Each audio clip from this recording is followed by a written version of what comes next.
What's going on? It's time again to better know a commander. We're looking at 4 great decks this week. Chatterfang, Koll the Forgemaster, Jazella, and Dralnu?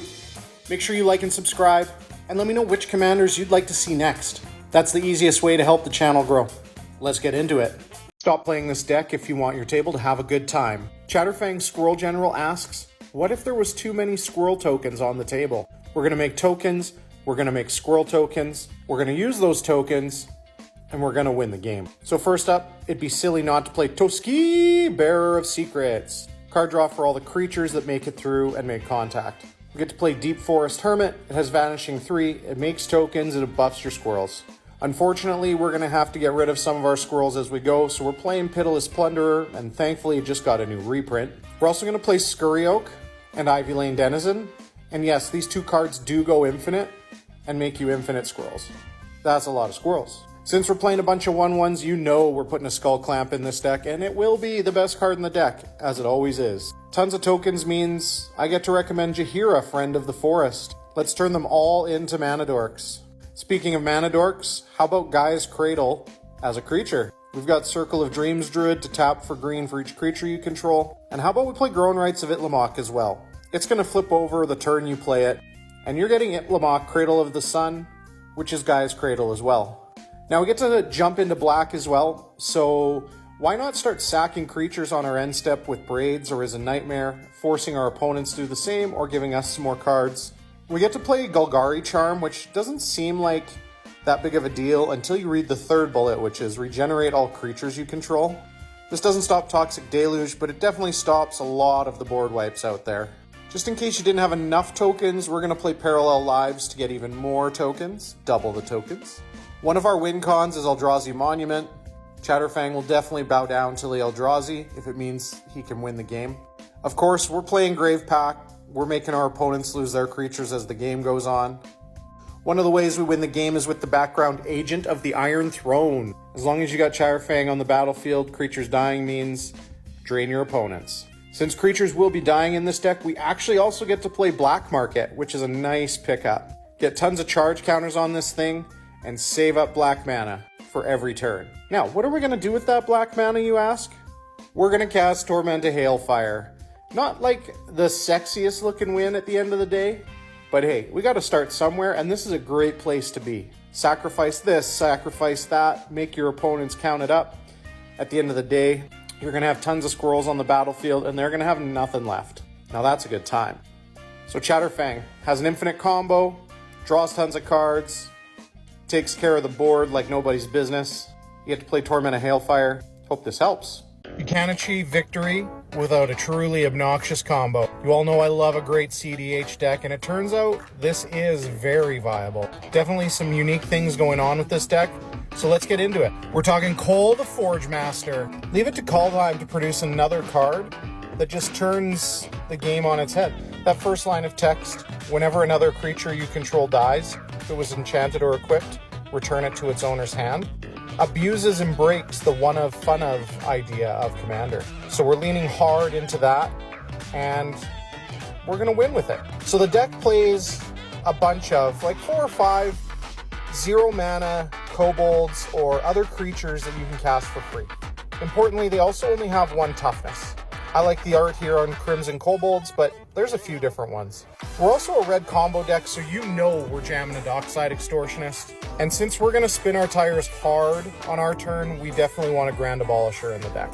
No one ever expects Fighter Class to be a part of the deck. You get to tutor, and then that level 2 is what we really want. We want equip abilities to cost 2 less. It doesn't say it stops at 1 either. You just get to reduce it by 2. On that note, we want all of our equip abilities to cost like 0. So we're also playing Auriok Steel Shaper. And we get another tutor because we're playing Kellen the Fade-Blooded.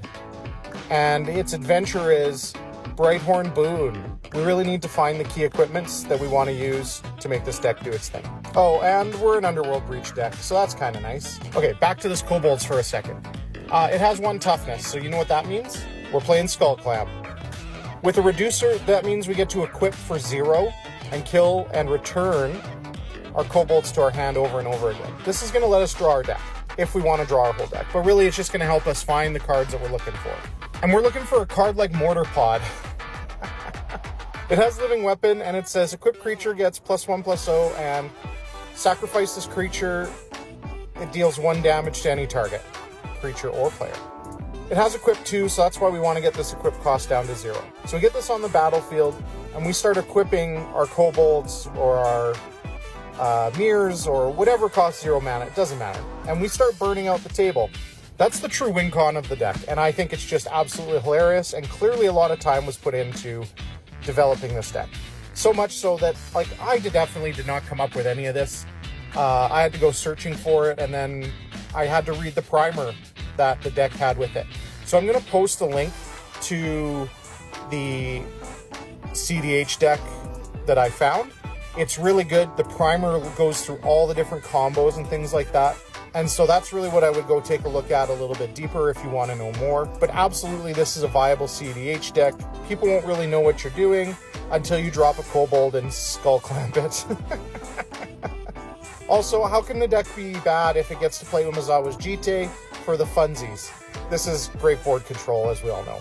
So there you go. We've got Koll the Forgemaster, equipment synergy, combo deck in red-white. Hope this helps. Come along with me as I build a red-white aggro deck. Jazella Blade of Gold Knight asks, how double is double? And can we double the double? Yes, we can do all of that. Here we go. New card alert. We're playing O'Hare Ashonil. Deepest Might. This is going to turn a lot of things into 4 damage, which then will get doubled into 8 damage, so good on us. When O'Hare Ashonil dies, it becomes the Temple of Power. That's good for us too. Ramp in red is tough to come by. We get a Wilds of Eldraine Mythic as well with Virtue of Courage. We get to double non-combat damage. Do you know Jazella is an angel? Yeah, we get to play Giada Font of Hope as well. Jazella costs 7 mana, so we need to get her out as soon as possible. Giada will help with that and make her bigger. How about we do some more damage with City on Fire? This thing's going to cost you 3 mana and taking a turn off with attacking. Did someone say triple? Because triple is the new double, so we're playing Fiery Emancipation as well. And we're playing the sweetest blocker you could possibly imagine in this deck, Phyrexian Vindicator. It's going to block something, take half the damage, and then double that right on up to someone's face. Anytime I get to recommend a Lich, I do. Let's buff up all our red and white creatures and start slinging Lightning Helix at everybody. Battle Angels of Tyr fits in this deck really nice as well, and it has Myriad, which means we're going to be doing tons of damage. We also get to play my favorite red-white angel, Archangel Avacyn. Flash, Flying, Vigilance. If you have a non-angel creature die, you get to flip it. Becomes Avacyn the Purifier. This thing is so awesome. 3 damage to each non-angel creature, and each opponent is going to be 6 or 9 or 18 damage when it flips. Brutal. We can create a little bit of an angel prison as well. Angel of Jubilation makes it so our opponents can't pay life or sacrifice permanents. That's a good effect, I heard. We have a winning card with a Chroma's Will. Getting all those keywords out there is going to be great. We also get to play the best will, Jessica's Will, and make tons of mana to cast our spells. And since we want to get damage out early and often, let's get some Punisher cards in there. Like Harsh Mentor, like Eidolon of the Great Revel, my personal favorite, Scab Clan Berserker, because this one's one-sided, Rampaging Ferocidon, take a damage. And for those really annoying play groups, how about a Mana Barbs? Now, you will draw the ire of your table, so we're going to need a couple cards that say you can't lose the game. We've got the Book of Exalted Deeds, and another Angel, Platinum Angel. We're also going to play Descent into Avernus, which is going to deal so much damage. And as a treat, let's add in a Repercussion. Nice new reprint as well from Wilds of Eldraine Enchanting Tales.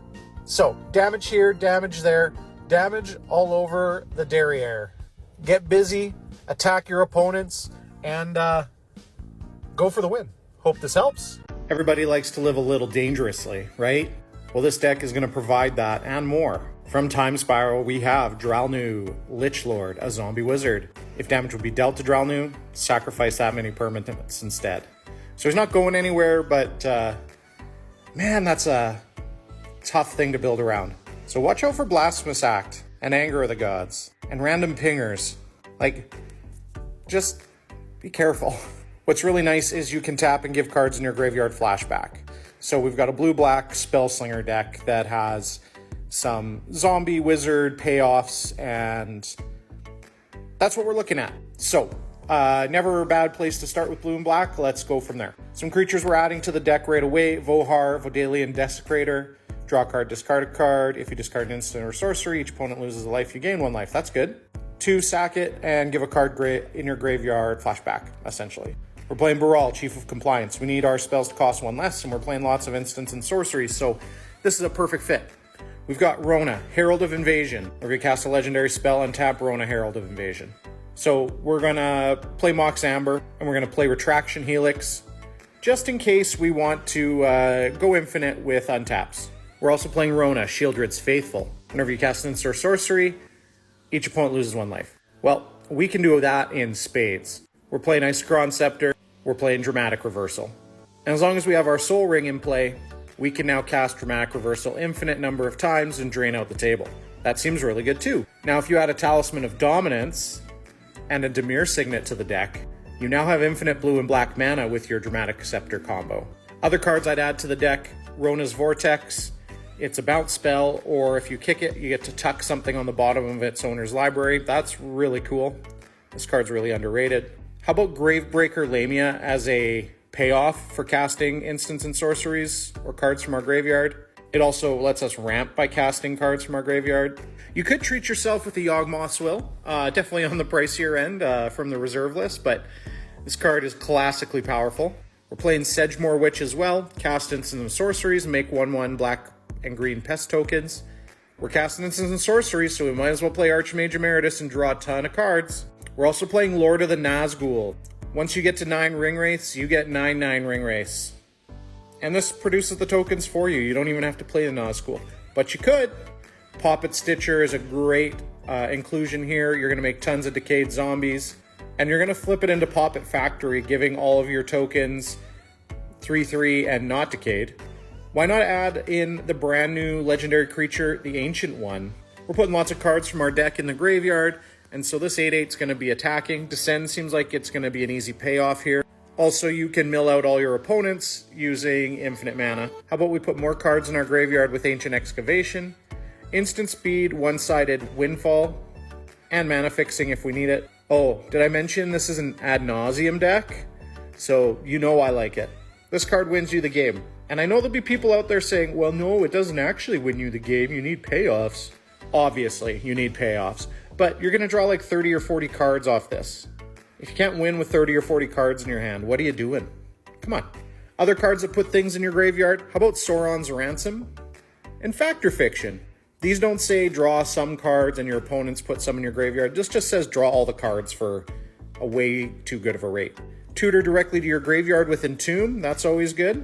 And we get to play my favorite card of all time, Search for Azcanta. It flips into an Azcanta the Sunken Ruin, which means it's pseudo-ramp, and you get to Impulse with this land. Finally, just in case you didn't cast enough spells or gain enough life, we have Aetherflux Reservoir. Get behind the bar, pour some margaritas, share them with your friends. They lose the game, and you have a great time. So, challenge accepted. Appreciate it. Probably not the commander I'd go with, but still going to be good. Hope this helps.